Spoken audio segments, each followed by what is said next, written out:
Hello, welcome to Go Library. This is Dr. Ming. Maura Moynihan has devoted herself to the Free Tibet and anti-CCP movement for nearly half a century. Today, we are going to learn more about her life and her work. Hello, Maura. Hello. Ni hao. Ni hao. Ni hao. Thank you so much, Shay, for the Thank you. Thank you, Maura. So, bear in mind your background.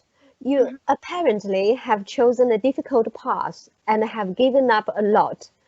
How did it all begin? It began for me when I was 15 years old, when my father, Senator Daniel Patrick Moynihan, was appointed ambassador to India by Richard Nixon, President Richard Nixon. And we moved to India in January of 1973. And I was the new kid in the international school, and I wanted to make friends. And I was invited on the school class trip to Kulu Manali, which is by the Tibetan border in northern India.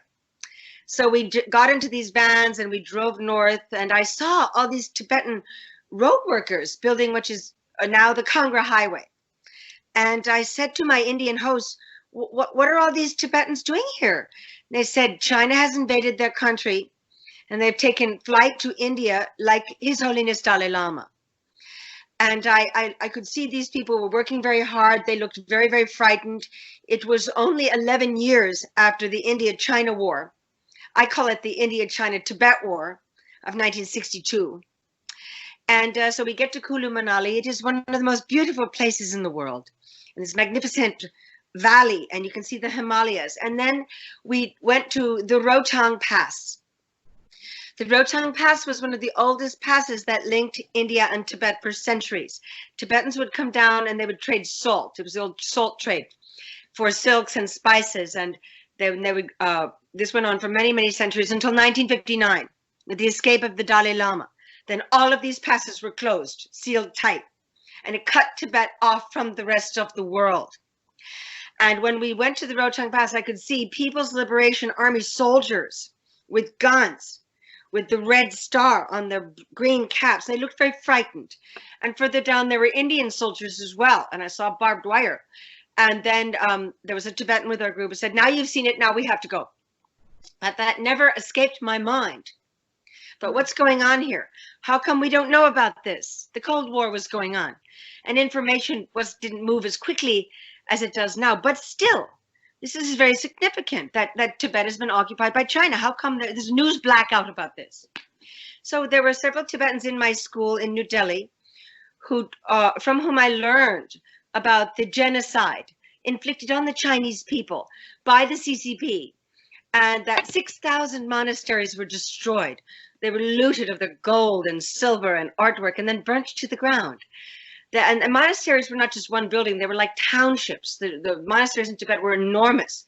And so this was a terrible loss, not just to the Tibetan people, but to the world, for the cultural patrimony of the world. And then when we were leaving India in 1975, I had a very unusual experience. I don't know anyone who had an experience like this. My father was invited by George H.W. Bush, who was then liaison officer in what was then called Peking. And so we went first to Hong Kong. It was my first trip to Hong Kong, 1975. And I fell in love with Hong Kong then. And I remain in love with Hong Kong today. I'm wearing a Hong Kong dress and my Hong Kong earrings. You can see them, but they are from Hong Kong. Okay. So then we stayed in Hong Kong for a week, and then we took a train to what was called Canton. Then we took a plane to Peking, and we stayed with George and Barbara Bush. The Cultural Revolution was going on. It was towards the end of it, but the difference in the societies of India and China at that time was extraordinary. Because in India, you had a democracy, you had a free press, there was art, culture, religion, there were places of worship of all kind. There was a bustling middle class, there was all kinds of shopping and opportunities, and people could speak their minds and people could vote. In China, there were none of those things. People looked frightened. In those days, the strict Mao era, everybody had to wear a Mao jacket, and it was color-coded according to your status in the society. And I did notice, however, our Chinese Communist Party hosts, the CCP, who gave us banquets every night, they wore silk Mao jackets, and they had fancy watches, and they had diamond rings, very well appointed, and they were fat and they were well fed. But outside, people looked frightened, people looked hungry. I can remember seeing a long, long line around the People's Commune, people standing in the cold waiting for one bag of rice with their chit, because there was no commerce, you know, there was no normal commerce of any kind. And I also noticed people looked frightened and they looked afraid. There were no places of worship, there were no stores. You had a sense that this was a vicious police state and you better not step out of line. And we had, every time we went to, you know, to the Summer Palace and we drove around Beijing and saw the sights, we had a driver. And my father told my younger brother and I, he is CCP. He pretends he doesn't speak English, but I've been informed he speaks fluent English. So be very careful what you say in front of him. And so we used to sing Beach Boys songs, myself and my brother, to sort of provoke him, you know, Surfing USA, you know, things like that. T-Bird, the song. And at one point he couldn't take it anymore. He just started laughing. Just like he couldn't take it, because it's like we're torturing him with these Beach Boys songs. So then we flew to Shanghai, and from there we went to Tokyo. And when I arrived in Tokyo, I felt like I had come to another planet after being in communist China.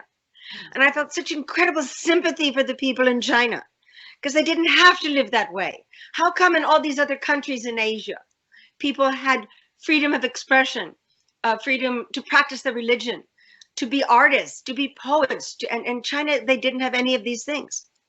So then I get back to Cambridge, Massachusetts, where my father was a professor at Harvard. And I was a freshman that year, 1975. And in my freshman Asian Studies seminar, I wrote a paper saying Tibet was an occupied country and China was a police state, a totalitarian communist dictatorship. Well, they tell you that, sir. They tell you that in the Constitution of the People's Republic of China. So, I mean, I wasn't saying anything that wasn't true, but my Harvard professor, an American, he flunked me. And I was not happy about that. So I went to his office hours and I said, why did you flunk me on my paper? He said, China is a socialist miracle. China is the future. Chairman Mao is like Jesus Christ. He used those words. It was shocking. And you're wrong. And I said, have you ever been to China? And he said, no. Then he starts to get angry. And I said, you know, I was just there. I was in China and I just was living, I just went to high school in India. So I think I have a pretty good sense of how China compares to other countries in Asia. And then he slammed the table and he pointed at me and said, it's going to be my job to destroy you. Oh dear. Yeah, and then he did make an effort to, you know, harass me and threaten me. And I didn't have his course the next semester, but every time I saw him on campus, he gave me a really mean look. Turns out he was trying to get a visa to study in China. And the only way you can do that is you never, never, never criticize the regime. Wow. So that's how I got started as a China watcher. Did you ever expect your work for Free Tibet and Free China would take so long and be so difficult? No, I didn't. That's a very, very good question. Because on one hand, being realistic, we were always a very small group of people, the Free Tibet campaigners. Very few Tibetans were able to escape from the CCP occupation of Tibet. Only about 250,000 Tibetans got out. And so there was very few Tibetans, and then there were very few of us who ever took the cause seriously and stayed with it. It was a very, very hard thing to do. It was very hard to get money. It was very hard to get interest. It was very hard to break through the wall of CCP propaganda. But I was very, very determined, because I always knew that Tibet was the CCP's weak spot. And isn't it true in Kung Fu, you should hit the enemy at the weak spot? Yeah. They become hysterical when you mention the Dalai Lama. My father had observed this on one of his trips to China. when he was a senator in the 80s, he went on a congressional delegation to China, and one of his staffers came with him. And in the meetings with the Chinese officials, he brought up Tibet and the Dalai Lama. Of course, he would.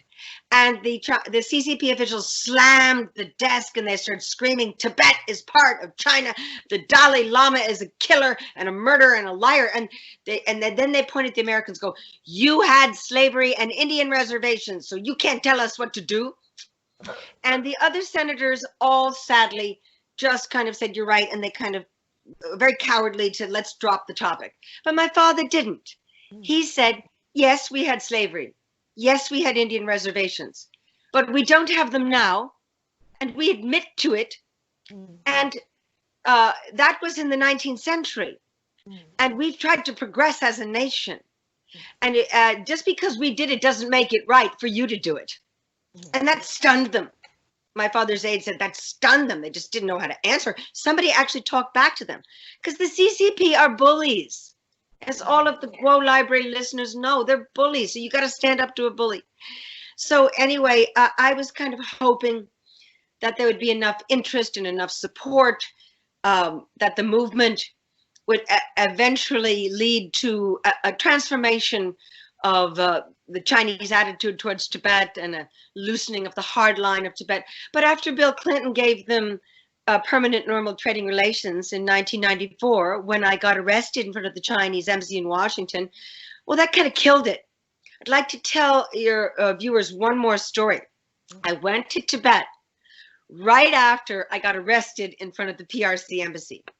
In those days, the visa office was a different area from the embassy. So the day after I got arrested, I went in and I applied for a visa to China, and I got it.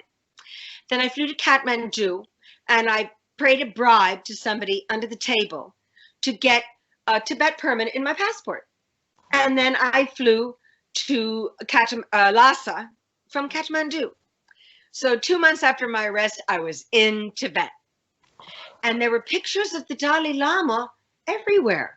You could see His Holiness's picture in temples and in homes. Well, the next year I went back to Tibet again in 1995, and it was after most favored nation trading status for China, permanent normal trade relations had been established by Clinton, and all the Dalai Lama pictures were gone. And patriotic re-education had been intensified. And that's Maoist thought, Marxist thought. You have to read the little red book again and again and again. It drives people crazy. And I looked around and I took extensive photographs of these trips to just see how quickly in 1 year everything has changed. And that's when I knew, Bill Clinton, you're working for the CCP. Thanks a lot. So it was kind of, I persisted and I persisted all the way up until the about 7-8 years ago, when Tibetans started self-immolating. They would go in front of a PLA office or the PSB office, the Public Security Bureau, which is the CCP's Gestapo, the secret police, you know, the dreaded knock on the door at 3 in the morning, it's the PSB. And they would say, free Tibet, long live the Dalai Lama, pour kerosene on their bodies and light their bodies on fire, like the Vietnamese monks did in the Vietnam War. And almost 300 Tibetans have done this. And we were writing about it for Radio Free Asia, and it was just sort of breaking into the Western press a little bit, and people were beginning to feel this is sort of what is going on here. And if this doesn't make people wake up and understand what kind of regime the CCP is, what will? And all the self-immolators would leave testimonies. It was men, women, children, monks, old people. Everyone was doing it. Said, I will not denounce the Dalai Lama. I will not give up my Buddhist faith. I will not become a communist. I would rather die. I would rather die than become a communist, because many Tibetans have become communists, are members of the Chinese Communist Party. Well, they have to be to survive. But that sort of didn't really make people's minds change enough. And then trying to crack down even harder on Tibet after that. And that's when Chen Guangquo, whom I have a picture of, I'll show you later, he, governor of Tibet, he really cracked down hard and expanded the concentration camps, expanded patriotic re-education. But, you know, then it was too late. The West had already decided it was going to side with the CCP over the Dalai Lama after Obama wouldn't meet the Dalai Lama in 2009, and Hillary Clinton, his Secretary of State, said, "We will not allow things like Tibet and human rights to interfere with our close relationship with communist China." Those are her words exactly. You can find it in official memos. I have copies in my files. So and then I couldn't get any funding. I would go to all the humanitarian organizations, all of the news organizations, all of the refugee groups, you know, and they think that they're so liberal and they're so progressive and they get so exercised if somebody gets arrested in Ethiopia, or Freedom House listed the Congo as the most destructive and dangerous evil government in the world. Well, the Congo in the middle of Africa is such a small, insignificant country that the Lonely Planet website tells you not even to bother to go there. But China, which has 1.4 billion people, which has a concentration camp system that would make a Nazi proud, no, you can't criticize them. And to my face, all these Harvard, Princeton, Yale educated directors of these organizations said, "We can't work with you, Ms. Moynihan. You're a Tibet person and our board members have interest in China." And again, if a bank told me that, I'd understand, but I wasn't asking a bank. I'm asking humanitarian organizations. And if a humanitarian organization won't work with the great Nobel Peace Prize laureate, the greatest Buddhist teacher of our time, the Dalai Lama, then you have to go, "Wow, Bill Clinton, you did a good job." So I kind of gave up until Hong Kong blew up last year. Then I thought, there's hope. There's hope. Okay. So tell us, what has driven you to carry on for nearly 5 decades?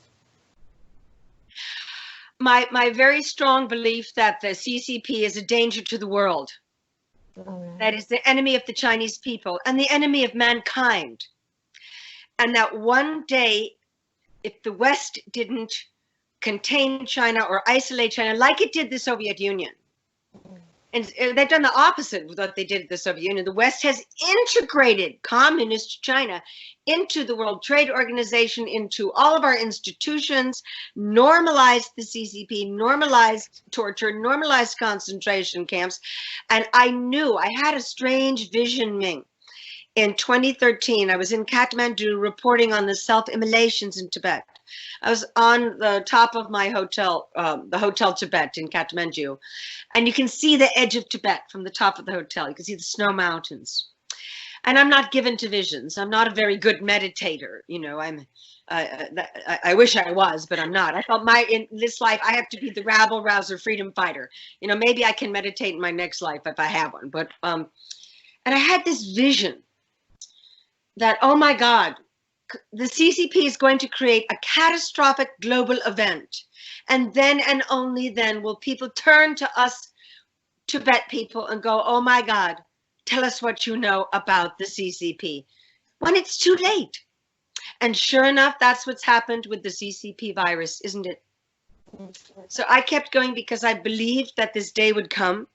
And I believed somebody had to defend His Holiness Dalai Lama. Someone had to stand for him.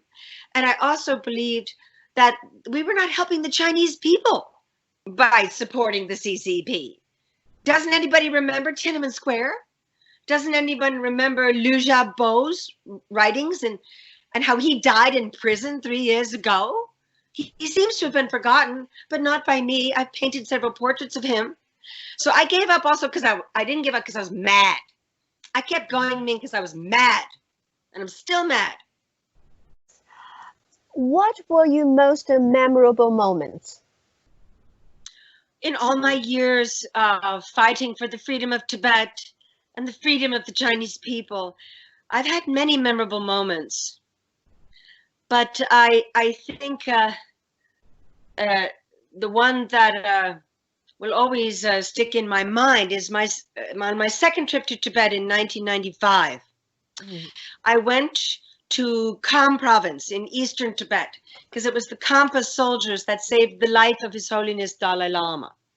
And I very much wanted to go to Kham because no one ever goes there. And traveling in Tibet is a very difficult experience because you're watched, you're followed. It's not like going to India or Japan or Thailand. You know, those are open societies. And Tibet is far more repressive and the much more police presence than central China, same as Xinjiang. So it's very difficult. And we went to Kham, and we went to the great monastery in Chamdo, which had been burnt to the ground twice by CCP soldiers and built again by the Tibetan people. And there were these old monks there who had been tortured and they had broken backs, but when they came out, people flocked to see them. And then I was sitting in a Chinese restaurant. I was with a Tibetan friend from America and with a government-appointed guide and driver who were both Tibetan. And we were just having dinner in a noodle shop, and there was these young people, Tibetan people, talking to us about America, and we hadn't done anything wrong. We were very careful. And then the PSB, the Public Security Bureau, the dreaded secret police of the CCP, they came into the restaurant screaming and shouting, "You have to come down to the police station, you've broken the law." And my first instinct was, okay, this is gonna be fun. So we go down there and they said, "You haven't registered." And then there was a Chinese gentleman, older man from Sichuan province. He was smoking and drinking. And the young guards were Tibetan and they were very vicious. It's kind of like what the Nazis did in the concentration camps. The capos in the concentration were Jews who were trained to beat up other Jews. This also happened on slave plantations. It's an old trick of coercion and control of a subject people. So we were held in house arrest overnight, waiting for the general to come decide our fate, the PLA general. And that's when I started getting a little nervous. I go, oh gosh, are we going to be okay? Because there were 2 guards outside of our hotel door. They wouldn't let us out. And so the next day we were taken back to the police station. We were waiting and waiting. And the guard said, "The general's here." Everybody stood up, pounding of feet. And in walks the PLA general. He's a Tibetan. He's one of the tallest, handsomest Khampa men I've ever seen in my life. And they tend to be very tall and very handsome, Khampa men. Did you see Crouching Tiger, Hidden Dragon? Hidden Dragon. Zanzi, she goes off with the Khampa boy. Well, that's you know what I mean. Okay. And I look at him and he looks at me and our eyes just kind of lock. And we sit down and he starts interrogating us. And my Tibetan was not very good in those days. Thank goodness my Tibetan friend was translating. He said, "What were you doing here? We've been following you." And I said, "Nga nimo gege nyin," which means I'm a painting instructor because I am an artist. And I pulled out all of my paintings. Paintings of Tibetan cultural sites. And so the guns go down, the bayonets go down. They're all looking at my paintings, and then cigarettes come out and tea comes out. We're having a tea party in the jail. And then at one point, again, my eyes lock with the Khampa general. He looks at me and I can tell he knows that I'm working for the Dalai Lama. Why else would I be in this place? You know, it's like we staying in these military hotels. It's very dirty. It's very difficult. I wasn't in Bali, you know, I certainly wasn't in Phuket. And he takes the arrest warrant and he rips it up and he says to us, "Lhasa dro," which means go to Lhasa now. Because usually what they do is they take all your film, all your notebooks, everything, and they confiscate them. So you have no evidence of your trip. That's happened to many, many, many people I know. And it was remarkable because they'd taken our film, taken it over. He ripped up the arrest warrant and he gave us, he said, "Go to Lhasa." So we get in the car, we drive. And in those days, there was said to be a hand signal of moving the pinky finger. Like in the French Revolution, the French revolutionaries used to use sign language to communicate in the market. And I turned back and I saw him go like this. Now, I don't know if his hand was just moving like that, but I thought, I wonder if he knows. And he's trying to tell us something. And then as we drive away, our guide and our driver, who've been with us for a month now, start crying. And they turn and they look and they say, "Aren't you working for His Holiness Dalai Lama?"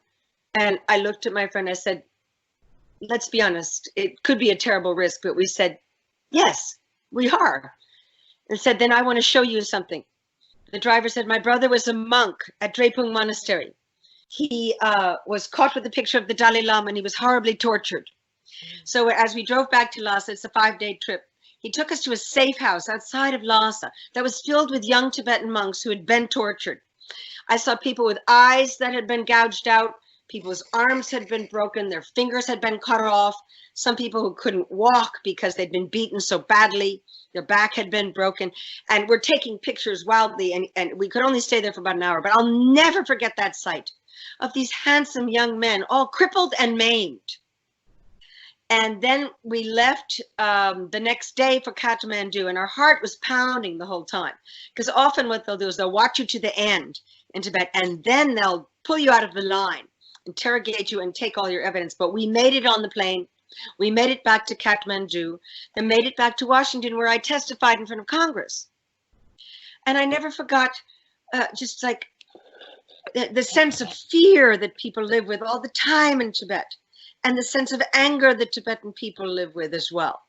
And also a lot of the Chinese people that I saw in Tibet, which is so sweet people, you know, forced into intermarriage with the Tibetans to further dilute the Tibetan population, and the Sinification Project, you know, forces intermarriage. They're doing this in Xinjiang now too.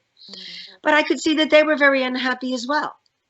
They didn't want to be up there in the Tibetan Plateau. It's a rough, tough place. Only a Tibetan can survive up there in those mountains.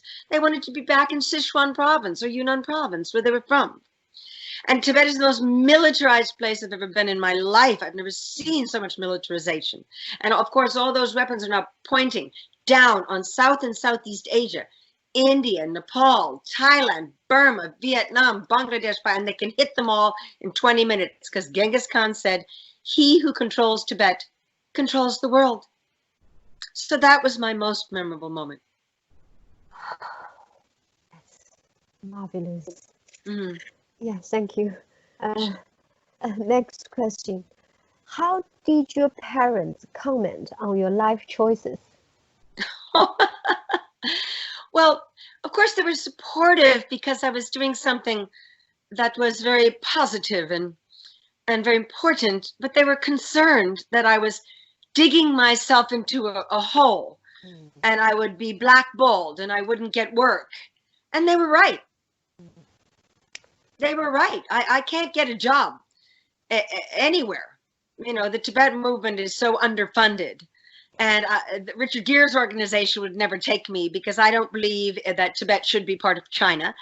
And Richard Gere runs the international campaign for Tibet, and they spend so much money on their salaries and their fancy trips, and they don't really do much for the Tibetan people. And they believe Tibet should be part of China. I don't. And so there's really no place to get a job. You have to find, you know, get day jobs. I've done all kinds of crazy things to pay my bills, but I'm frustrated because I would like to be working in an advocacy group where all of my knowledge and experience can go to some good use. But maybe now that perceptions of China have changed, maybe we Tibet people will have the last laugh after all. Yeah. Yes. Thanks to people like you. Oh, You know, thank you. And my school. Thank you, Mr. Guo.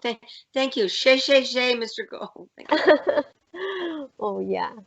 Yeah. Okay.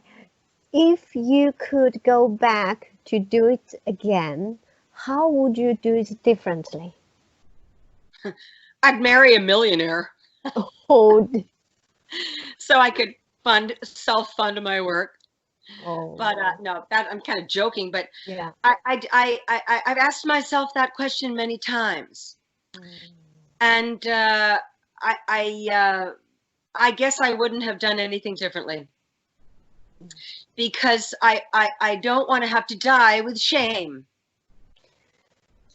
I don't want to have to die and feel ashamed of what I did, that I was working for a regime that has children in concentration camps, that kills poets and kills Buddhist monks, and is now, you know, killing people in Hong Kong, young students in Hong Kong, and has lied to the world about it all. And I want to be on the side of truth. I want to be on the side of the Chinese people, not their tormentors. China's the biggest country in the world. It does matter what kind of government China has. And you hear this from the elite all the time. Oh, why does it matter? If China can be communist, it's its own choice. And I said, it does matter. And I remember the Tiananmen Square massacre, and I don't think the Chinese people want this one-party totalitarian dictatorship. Look at the people in Hong Kong. They've done very, very well under British common law. So don't give me this line that the Chinese people aren't ready for democracy. They're not suited for democracy. They need a strong hand. They need an authoritarian one-party dictatorship. No, they don't. Look at Taiwan. Look at Hong Kong. And so I guess I wouldn't have done it any differently. I didn't know it would be so hard. I didn't know there'd be so much rejection. I didn't know people wouldn't take us seriously. You know, even when we presented so much evidence, you know, in my congressional testimony, and I'm extraordinarily disappointed with my fellow elites who sold out to the CCP. So no, I'd actually rather be talking to you, my friend Ming, than being at a cocktail party with Bill Clinton and Bill Gates. Because I have been at cocktail parties with Bill Clinton and Bill Gates. Oh, yes, I have. I know all these people. I've met them all. And I'd rather be with you and Mr. Guo and the Dalai Lama any day. So, you know, my schools and fellow warriors have some questions for you. For example, they'd like to know your feeling and your thoughts when you met His Holiness Dalai Lama. Please share with us, because we don't have that chance yet. Yeah, so we'd like to know. Well, you can meet him if you go to India. You can go to many Chinese Buddhist pilgrims are now getting pilgrimage visas to go to India to study with him. He's not traveling so much. But I first met him when I was 19 years old on his first trip to America, which we helped do organizing for. And when you first meet the Dalai Lama, it's impossible not to be deeply moved by how beautiful he is and his radiant aura. He has the most beautiful hands I've ever seen. And he's also a very humble and a very kind person.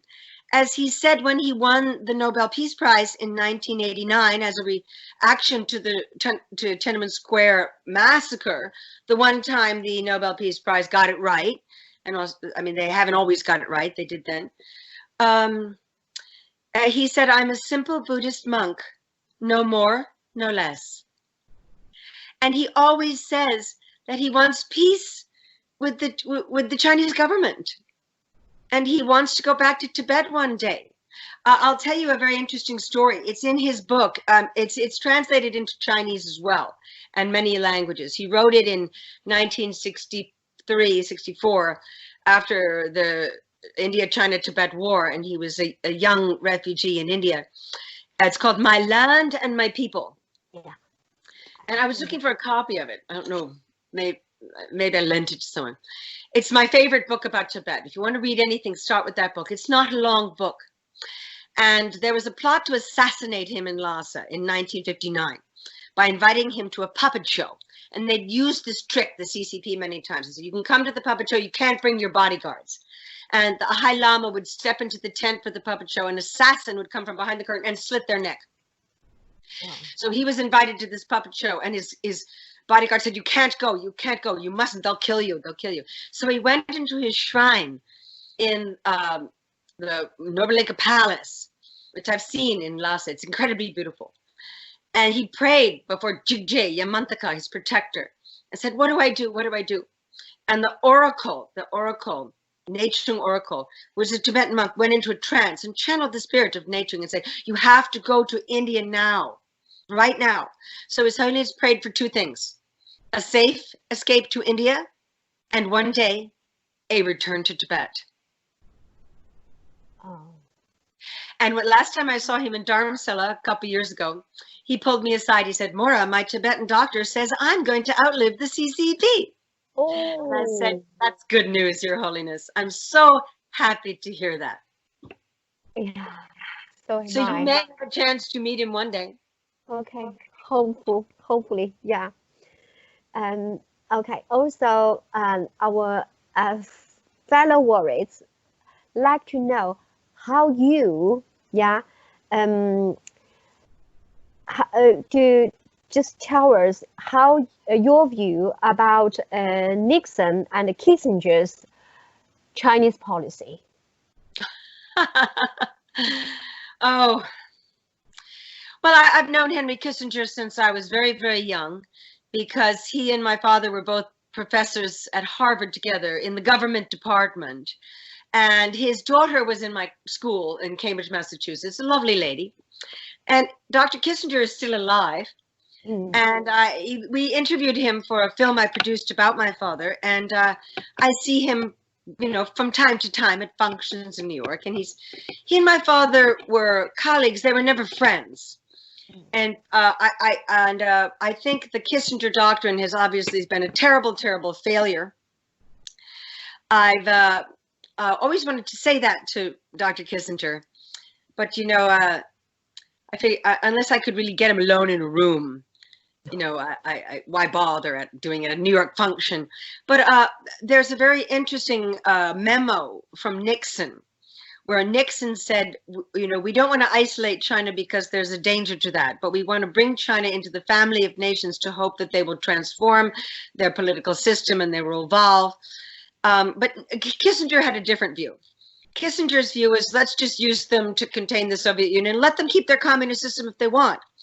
And Nixon gets blamed for the Kissinger doctrine because Nixon did also appointed my father ambassador to India, which transformed Indian-American relations, which had been stalled for a very long time because Kissinger created the tilt to Pakistan in the Bangladesh War of Independence in 1971.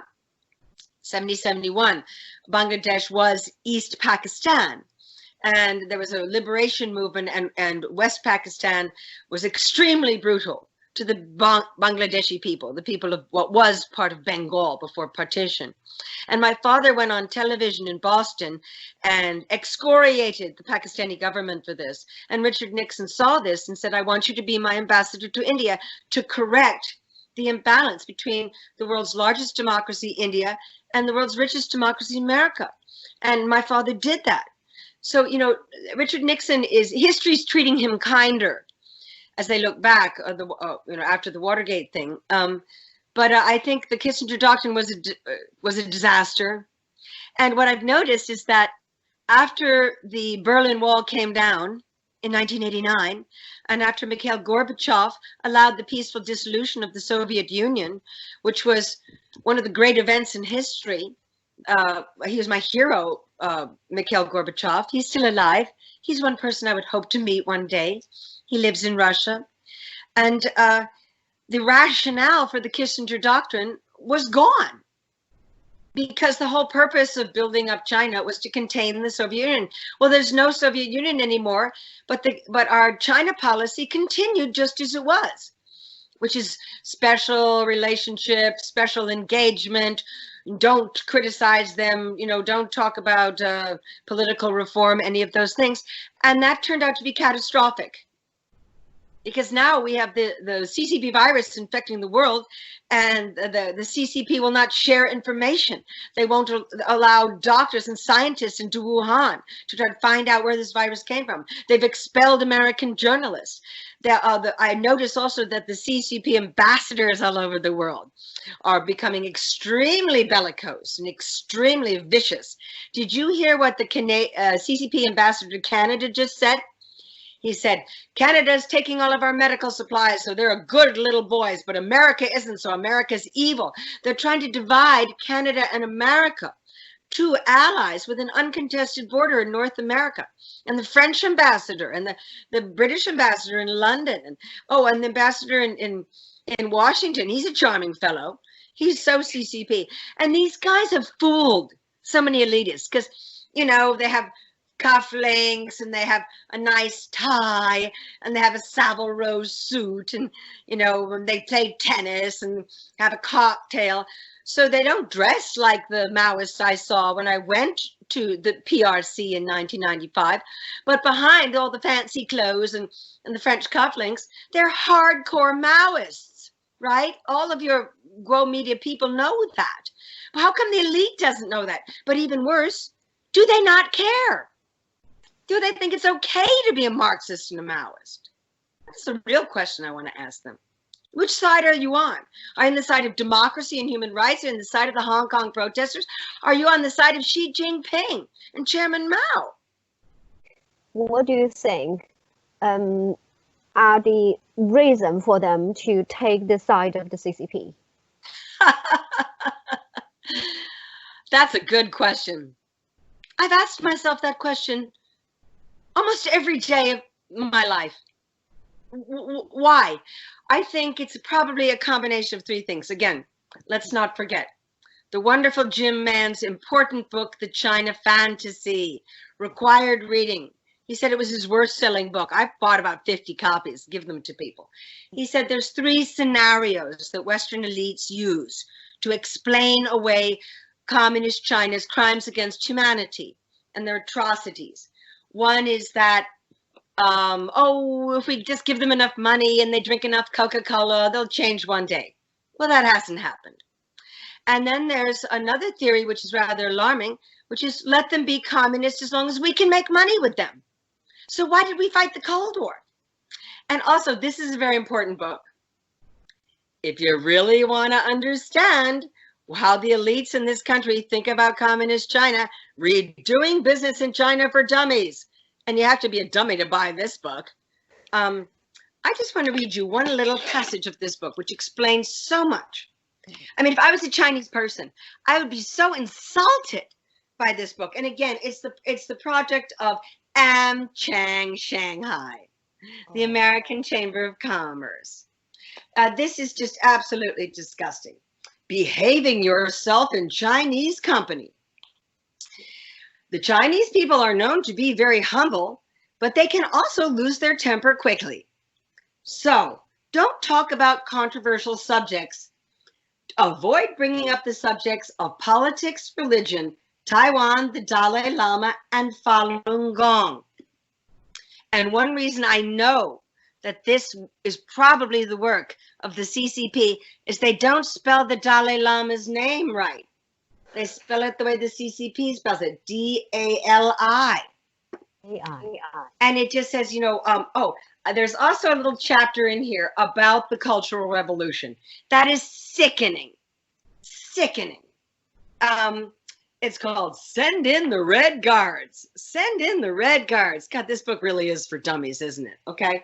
And it said, a lot of people were killed in the Cultural Revolution. People had grudges against each other, tagged their enemies as counter-revolutionary, even if it wasn't true, and ended up being killed by a mob. Family members testified against their own blood and kin to protect themselves. The Cultural Revolution ended in 1976, but its effects lingered today. But Deng Xiaoping came along and saved the day, and everything's okay now. I mean, how is that acceptable? How is that acceptable to the Chinese people? But see, reading those kinds of books tells you a lot about their mindset. Sweep all these atrocities under the rug because you can make money. And that book is also full of very, very insulting references to like labor costs here are cheaper than anywhere else because it's slave labor. Doesn't say that. And the Chinese people aren't very well educated. So you can really get them to work harder because they don't know about labor laws. That's right in that book. So I think also, back to your original question, it's just greed. And it's just this short-sighted idea that profits are the only thing that matters and that money matters more than morality. I said this to the Dalai Lama in 2009. I was in Dharamshala and I warned him that he was going to get sold out by the Obama administration. And sure enough, he was when Obama didn't meet him. And I said that the CCP is using the financial crisis as much as it can to squeeze the West and get concessions out of the West. And he leaned back in his chair and he looked disappointed and he said, yes, money is going to overrule morality. I think it's as simple as that. Which side are you on? Are you on the side of the Chinese people or on the side of their killers? It's pretty simple. Yeah, greediness. Yeah, and stupidity and lack of morality, lack of and not caring about other people's children, Oh, some Chinese people got killed. Tibetan people got killed. Though it's not my clan. Who cares? You know, and now Americans are being killed because of the CCP. Now it's here. And the man in the street has an unfavorable view of the CCP, but the elites are still defending them. So our work isn't over. We still have a lot of work to do in the exposed revolution. Yes, indeed. Mm-hmm. Yeah. Ooh. Interesting. Yeah. So, those dummies books, there's a bunch of them about China. Read them and just like Yeah. laugh. They're insulting. I want Chinese people to read them because, and these guys live in China. A lot of them have Chinese wives, you know, and they probably mistreat their poor Chinese wives. I've met these AmCham guys. They're very racist also, you know. They like using slave labor. Well, it's fine with me, you know, and it's unacceptable. It's morally unacceptable. But I do believe in karma, and you know what they say about karma. Yeah. Pay now or pay later. the CCP wants to finish and Hong Kong protests for good. So what is your advice to Hong Kong protesters? Oh, this is very, very, very upsetting. Because I think, as we discussed last time, my fear is that with the West engulfed in the CCP virus, that the PLA can march on Hong Kong and shoot people in the streets and get away with it. Last summer, I was having lots of arguments with people. They said, oh, they don't dare shoot the protesters in Hong Kong. You know, Hong Kong's too important financially. I said, you wait, you watch, they will. Remember Tiananmen Square? They had no problem killing the students then in front of the whole world. And if they do start killing the innocent people of Hong Kong who've been so brave and so extraordinary and the freedom fighters of our time and my heroes, and I did lots of art. I just want to share this one painting I did. No, it's a collage. It's a collage. Can you see it? I don't know. I'm trying to tip it. Yeah, wait. Sorry. Don't make me kill my brother. Because I believe that the Chinese people don't want to kill each other. And I have the Hong Kong protesters here. Hong Kong, guns drawn, let there be light. Because this picture went viral all over Asia of a young PLA soldier crying. And that's, of course, from the Cultural Revolution. Someone being shot in the back. Commies style. Commies are cowards. You know, tie someone up and shoot him in the back. That's classy. You know, so I believe that if they shoot people in Hong Kong next week, a lot of people could die. And we should at least be at the ready to report about it, if that's all we can do. My father once said to me about my Tibet work, he said, if you cannot prevent a genocide, you can at least expose it. Mm-hmm.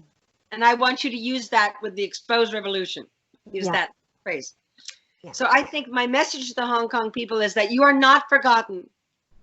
We are watching. We will at least do everything we can to make sure you don't die in vain. And I would like to see the British government give the Hong Kong people British passports. Yeah. You know, because then they would have some measure of protection, right? Yeah. Rights of abode. Yeah, indeed. And what can the American do, according to you? You know, we have the American legislature passed the Hong Kong Human Rights and Democracy Act, but however, so far it hasn't been enforced. So that means it hasn't taken effect. So what should we do with that? Well, unfortunately, as you and I have discussed, the passage of a resolution isn't the same as action.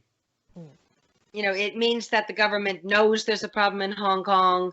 They know that there's violations of free speech and that there's police brutality, and that on paper, on paper we stand with Hong Kong. But what are we going to do about it? Yeah. I haven't read the act completely. I've read some of the basics of it.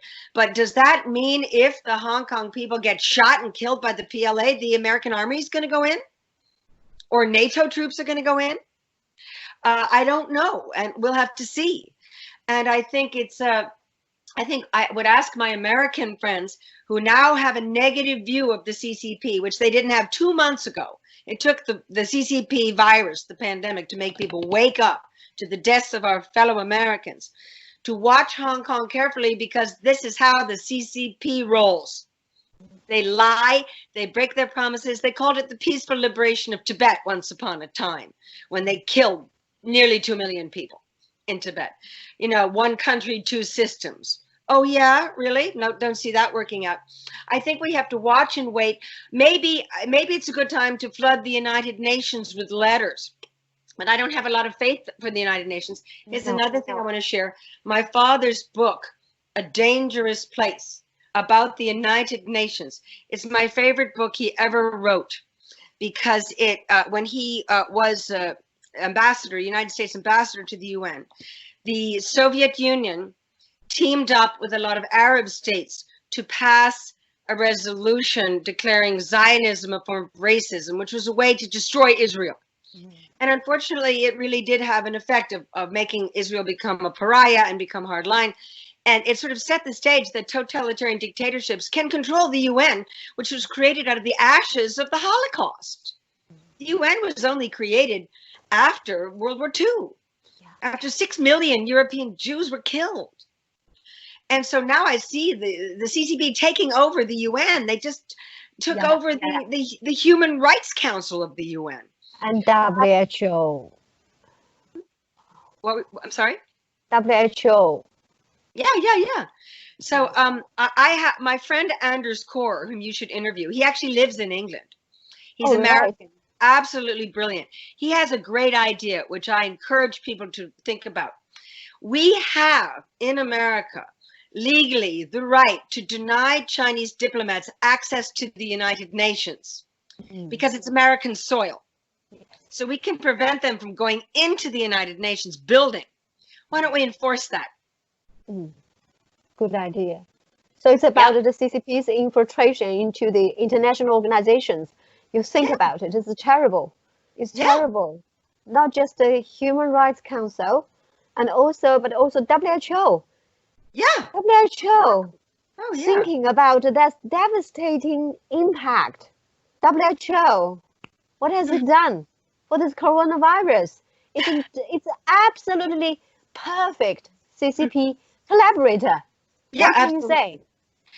Well, Dr. Tedros is a Maoist from Ethiopia, and he's very inarticulate.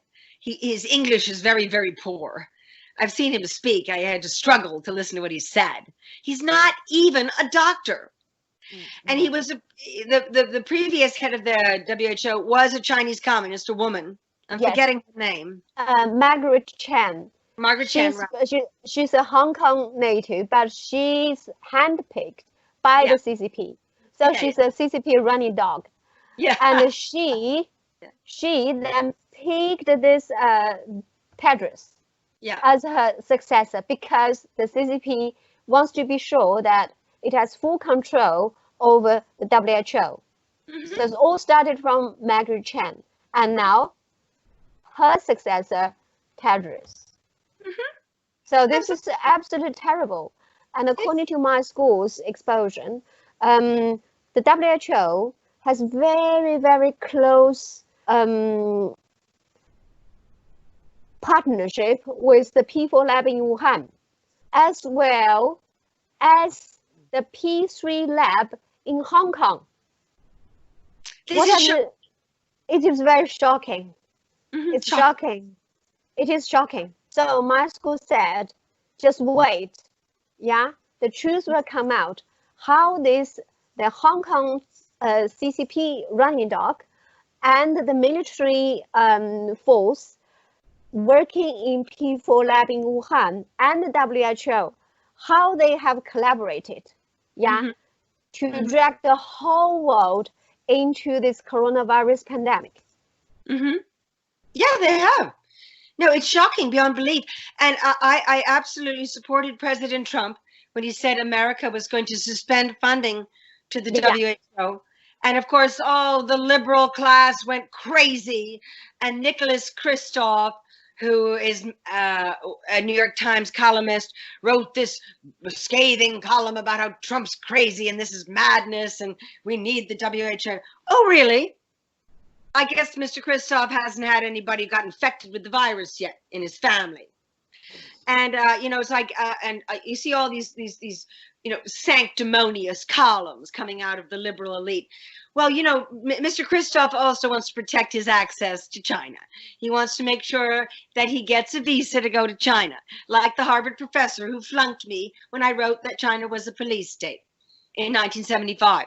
So I think the United Nations, you know, we don't, this book, we'll go into it further in another interview. I want to take some passages that my father wrote about the future of the UN and how it is at risk from totalitarian influence and infiltration.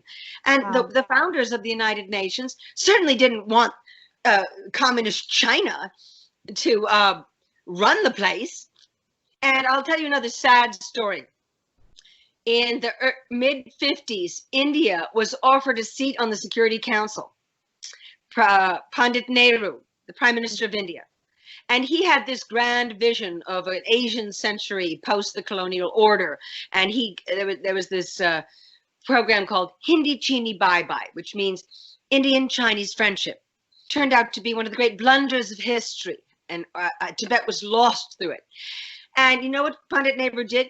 He called Chairman Mao, his good friend, and said, they've offered me a seat on the Security Council. I didn't want to take it without asking you if it was okay. And Mao said, no, don't do that. You can't do that. It's bad. Those are a bunch of Europeans. So he didn't. And the minute the Chinese got a chance to get on the Security Council, boom, they're right there. And India does not have a seat on the Security Council. Democratic India is denied representation. Communist China has a seat right up there with all the other European countries in America. So I think that I don't know how to do house cleaning at the UN. America's the biggest donor. And I think that Dr. Anders Kaur has the most practical solution to how to send the CCP a message. Let's deny their diplomats access to the UN headquarters in New York. By law, we can do that. Practical. Let's do it. Let's do it. Yeah. Yes. Can you imagine the look on their faces? Can you imagine the look on their faces? Oh, I'll tell you another little story. When I was promoting our film about Palden Gyatso, the monk, the Tibetan monk who spent 33 years in a CCP prison, in the summer of 2008, summer of the Beijing Olympics, there was a conference about genocide at the United Nations. And I live in New York City, not far from the UN building on First Avenue. And I had a friend who worked at the American mission because my dad had been ambassador to the United Nations. And so I called and I said, could I have 2 passes to attend the genocide conference? And she said, sure, they'll be waiting for you. So I went there with Palden, who is a Tibetan monk. So he wears the same robes as His Holiness Dalai Lama. And being a Tibetan, he looks like the Dalai Lama too. So we walked in to the General Assembly building, where I'd been many, many times, especially when Dad was ambassador there. And there were just swarms of Chinese delegations. There always are. They're everywhere. And they looked at me with Palden, and they came towards us like they were going to try to kill us or beat us. And we just stood there and stared at them. And when they came up, I went, Tashi Dele, which is how you say hello in Tibetan. And they stared and they glowered, and we waved at them. And then I took Palden by the hand really hard, and we marched into the conference room where the genocide conference was taking place. And we sat there, and they came and they stared at us. And when Q&A came, we asked a very tough question about Tibet, and we put pictures of torture. But you know, that's what happens at the UN. You know, I think I'm the only person who'd ever do that. The Dalai Lama is not allowed to set foot in the UN. He can't. No. But I was able to bring Palden Gyatso, thank goodness. And here's another one of my artworks. Yeah. Where I have Palden's picture right here in the kind of chained handcuffs and thumb cuffs they put him in. And here's Big Bill Clinton. And here's Mitch McConnell, who's married to the daughter of a PLA general. He's the head of the United States Senate, senator from Kentucky, Republican from Kentucky. There's Obama with Papa Xi having a banquet. And I say, gee, it's fun to make friends with people from other cultures. And here it says, remember when they said Coca-Cola would bring democracy? That was a good one. Because it didn't. It didn't. And all of these people who've sold out to the CCP, they should be ashamed of themselves. And we're not hearing anything from the big CC apologists right now. Haven't heard anything from the Clintons. Or haven't heard anything from the Obamas. Haven't heard anything from the Schwartzmans and the Bloombergs. And I know Mitch McConnell's in a lot of trouble because he's in the same party as President Trump. They're both Republicans. But Mitch McConnell's wife, Elaine Chao, who is in the cabinet of George W. Bush, she's CCP, big time. She made Mitch a rich man. So he must be very torn in his loyalties. Must be tough at the Chao McConnell household over dinner right now. Wow. You got all that. All right. Keep track of these people, Ming. I follow them. I follow what they say, what they do. All you have to do is go and see how many trips they've taken to China, you know, with this company, with that company, and see the things they say. They will never talk about the Uyghurs, the Tibetans, the Hong Kong people. You know, they let the Hong Kong people go. Well, if Hong Kong starts to bleed next week, if they kill people, the PLA shoots people next week in Hong Kong, I think what we should do is create a truth pledge to send to all of the appeasers and ask them if they acknowledge what they saw in Hong Kong. Do they acknowledge that that was slaughter of the innocents? And ask them which side are they on? Of the side of the Hong Kong people or the side of the CCP killers? Pretty simple question. Yeah. So, so far, we have heard many suicides occurred in Hong Kong. Detained protesters were reported raped, gang raped, or sodomy. And also days ago, it was reported that from an unverified source that some detained Hong Kong protesters were transferred to Xinjiang, to mainland China. So do you believe these stories? Oh, absolutely. Because I spent so many years interviewing Tibetan political prisoners who'd survived as PLA torture and CCP prisons. I know how they do it. I absolutely believe it. And I also heard last summer through my own sources that Hong Kong protesters were being shipped to Xinjiang, to the concentration camps. And that brings me to another little exhibition here. This gentleman, my friend, Chen Guangkou. Chen Guangkou was governor of Tibet. He was put in after the Beijing Olympics and the Tibetan protesters who embarrassed the CCP with their anti-CCP protests. He was brought in to really crack down hard. He did such a good job that Papa Xi sent him to Xinjiang in 2016. So we're hearing more about the concentration camp system in Xinjiang because it's newer and it's more high tech, but it started in Tibet. And you know, nobody reads about Tibet anymore. Nobody reports about Tibet. You never hear about Tibet. Tibet's disappeared. It's like it's dead. It's gone. But Chen Guangkou is a CCP killer. And I bet you he said, send all those Hong Kong people here to me. I will torture them good and plenty. So I follow the CCP too. I follow them. I read about them. I read about where they came from. Li Peng, Hu Jintao, Zhu Rongji, Xi Jinping, all of them. And Carrie Lam is one of my favorites. She drives me completely crazy. You know, but she seems to me to be very weak. She's just Papa Xi's lapdog, isn't she? Yeah, of course. Definitely. Yeah. She's Papa Xi's poodle. And not even a very good-looking poodle either, you know. Unfortunately, no. No. Yeah.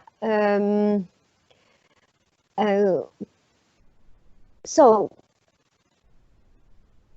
Next one. Have you heard anything? Tell us something about the past and the current lives of the Tibetans in China. So you talk about that the Tibetans, many Tibetans had been tortured, raped, and abused by the CCP, right? And also there's a pedophile ring run by Wang Qishan. So could you share the stories with us? Well, a lot of these stories are verified by survivors who managed to get out. You know, they were released from prison, they crossed the Himalayas into Nepal, and then came into India. And Palden Gyatso made many trips around the world with his book and his film. But then there are lots of them that are just living in India. And you can go interview them. And we've collected a lot of this evidence. And the situation right now in Tibet is a very, very difficult one because there's just so many spies. And they recruit Tibetans to spy on each other. You know, that's the old CCP playbook. You know, get families to inform on each other. And my friends, European friends, have been able to go to Tibet fairly recently. No one's going now with the virus, but went last year. Said it's just so militarized and you can't step out of line for a minute. So a lot of Tibetans have made the decision, a practical decision, that they have to sinify or die. They have to give up speaking Tibetan, they have to learn Mandarin, they have to take a Chinese wife or husband, they have to join the Communist Party, or they'll die. And I can understand the need to survive. I can understand the need that to just not live in fear all the time. And even if you join the CCP, you live in fear. And of course, conditions for political prisoners remain terrible, but they've been terrible for 70 years. Tibet has been a war zone for 70 years since the PLA marched in. And at Radio Free Asia, where I used to work, we still get stories of political prisoners who are released. There was one just a few days ago of a Tibetan monk who was caught with a little picture of the Dalai Lama. He was beaten so badly that when he was released from prison, what they often do is they torture you and they beat you to the point where you're going to die anyway. But they release you so you die in your family's care, to send a message to your family that this is what will happen to you if you step out of line. It's so extraordinarily brutal and inhumane and cruel. And that's why Tibet is so important to study. Because if you want to know the grotesque details of how the CCP tortures people and abuses people and raping women with electric cattle prods. Palden had an electric cattle prod put into his mouth. He lost all his teeth. We describe it in the film. You know, they cut your hands off little by little, the death of 1,000 cuts, and hanging people up and beating them for hours and hours. And, you know, we've documented all of this. But it just didn't seem to matter, now did it? To the Bill Gateses and the Tim Cooks and the Bill Clintons of the world. They just turned a blind eye to it. You know, and that meant they were colluding with torture. That meant their hands are covered in blood. And if they sit back and they do not act or support the people of Hong Kong, then it's more blood. I am so disgusted with the elites of this country for their warm embrace of the CCP. Well, I don't think it's going to end well here either, because they've got their spies all over this country as well. Yeah. I mean, Tibet is so far away. And Tibet is very important to the CCP because it has resources, water, minerals, land. But America is very important to them because it has high tech, and it's the global hegemon. So I tell people, you want to know who you're dealing with when you do business with the CCP, study Tibet. Yeah. Study Tibet. And then tell me if you really want to work with these people. A lot of people have unfriended me for this, you know. I don't get invited to certain cocktail parties because, you know, I'll tell you another story, interesting story about the CCP, how it co-ops elites. You know, the United Front Work Department, that's their mission, is to co-opt Western elites. It's been incredibly successful, incredibly successful. The Confucius Institutes, it was all part of the United Front, right? Yeah. So last year I was in England and I went to Oxford to interview Sir Chris Patten, the last colonial government. Governor. Yeah. Hmm? Yes, yes. I Last love, governor. yes. He's a great friend of Hong Kong. Chris Patton is a great friend of Hong Kong. And he and Ben Rogers of Hong Kong Watch are always speaking out and always raising the issue of Hong Kong. So the people of Hong Kong are not forgotten, thanks to people like Chris Patton and Ben Rogers and myself. So anyway, I was visiting a friend at one of the colleges, and I was invited to the high table dinner, which is a great ritual. You put on the robes and stuff. And the friend who took me said, Maura, I got to tell you, one of our big donors who just gave 15 million quid to the side business school is going to be there. And he's Chinese, and he's in Singapore, though. We vetted him, so he's probably not CCP. And I went, oh, you think just because somebody lives in Singapore, they're not CCP? They've got CCP people in New York City. They've got the CCP all over the world. He said, I understand more, but please, please, please don't say anything about Tibet or Hong Kong or Xinjiang. Please don't embarrass all of us. And I said, I can't promise that. It's too good an opportunity to be breaking bread with a bunch of CCP billionaires at Oxford University. I said, I'll try to keep it light, but I will. I can't promise you I won't say anything. And he's very nervous. So I'm wondering if their spies were out there, because we arrive and there's a little reception before the dinner. And I'm forgetting the name of this fellow. I'll have to go back and get it for you. But he got a big entourage with him, and he was I could tell he was CCP the minute I met him. You know how you can always tell? There's a coldness in the soul and the eyes. So I'm shaking hands with everyone. I go up to him. He won't shake my hand. He knew who you were. He knew who I was. Mm. He wouldn't shake my hand. I went, ni hao. I went, hello. And he just looked at me with hate. Everybody saw it. So I just smiled. And then one of his young friends went out for a cigarette. So I went out with him. I said, can I have a cigarette? And so I said, gee whiz, I've been reading the Xinjiang papers. And isn't it terrible? They're torturing children in concentration camps. What do you think about that? He starts shaking. He said, well, it's for the good of the country. I said, really? Don't you think it's bad karma to torture children? And he starts shaking. I said, you told me earlier you're a Buddhist. I said, I'm a Buddhist too. What about your next life? Aren't you worried? At this point, he's almost a puddle on the sidewalk, right? And the cigarette was finished. We go back in. And so then during the dinner, they're all staring at me with hate. Hate. And I'm just a smile back, you know. You had a good time. Cheers. Have some Guinness. I love doing that. That's how I have fun. That's how I entertain myself. Okay. I don't think I'll get asked back to Oxford in a long, long time. Yeah, because Oxford is very pro-Beijing. Yeah.